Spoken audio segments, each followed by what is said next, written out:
At ngayong araw na to ay pag-uusapan natin ang pinakamahirap na gagawin mo.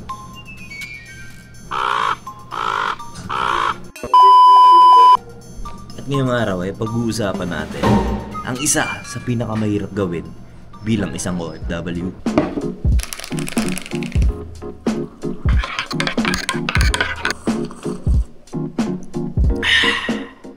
Ito ay kung paano makapag-relax. Katakman dito.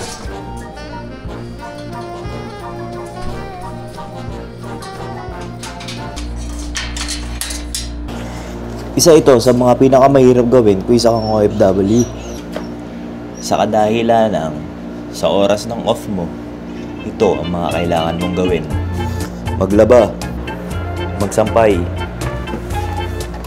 maghanap ng mga lulutuin mo, maglinis ng bahay,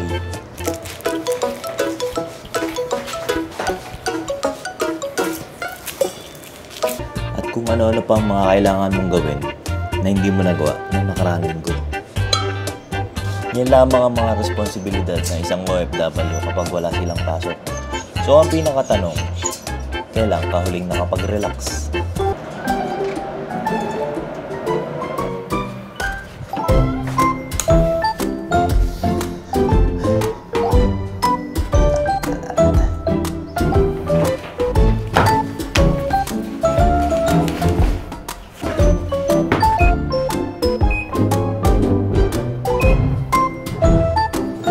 So buti na lang meron kaming maayos na washing machine. So pindot lang, tapos sampay na mamaya. Hirap may OFW, no? Para sa akin, no, mga dapat niyong gawin ay appreciate the little things. Na kung meron kang mga pet, tulad nitong dalawang makukulit na to at maingay, eh nakakapagpawala rin ng stress at may enjoy mo buhay mo. So ang payo ko sa inyo,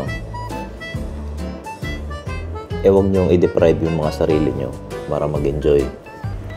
Ano ba yung klase ng enjoy na sinasabi ko, no? So ano ba yung enjoy na sinasabi ko, no? So ito yung enjoy. Ang hirap sabihin.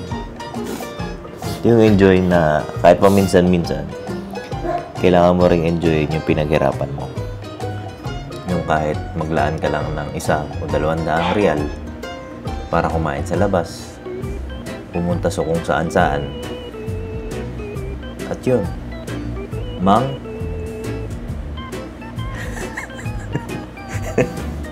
So, huwag yung gagayahin, mali yun. Diyan maraming nagkakadalo-loko dito, no? So, iwasan nyo yan. So, sa mga magsasabi na nasasabi mo lang yan kasi swerte ka, guys, ang sinasabi ko lang ay kung may sobra kayo, gawin nyo yun.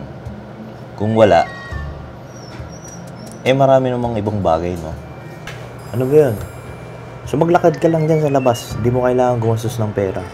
Pagmasdan mo lang ang mga ipot ng ibon sa mga sasakyan na madadaanan mo. Di ba?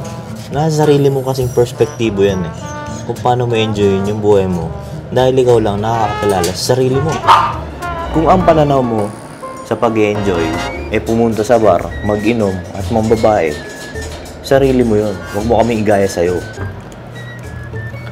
At kung isa kang katulad ko na na-appreciate lang ang mga maliliit na bagay, eh hindi nagmamatter kung ano yung mga pinupuntahan mo, no? Dahil kahit yan lang sa tabi-tabi, kaya kong mag-enjoy. So, ilang mga tol. Wala namang masama eh, no? Wala namang masamang mag-enjoy. As long as wala kang mga pinapabayaan na responsibilidad. Tsaka minsan lang tayo mabuhay sa mundong ito. At tulad ngayon, lakas pa yung katawan natin. So, kailan ka pa mag-enjoy pag di na kaya ng katawan mo?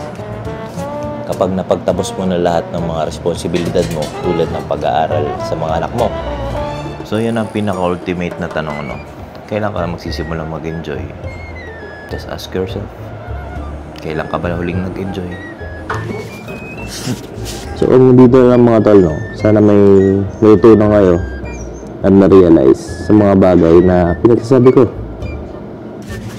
Dahil sa panahon ngayon, walang ibang makakatulong kundi sarili mo. So, change your own perspective at mag-enjoy sa buhay habang lumalaban sa ahon ng buhay. Sa ahon? Sa alon. Sa alon ng buhay. Bye-bye. Peace.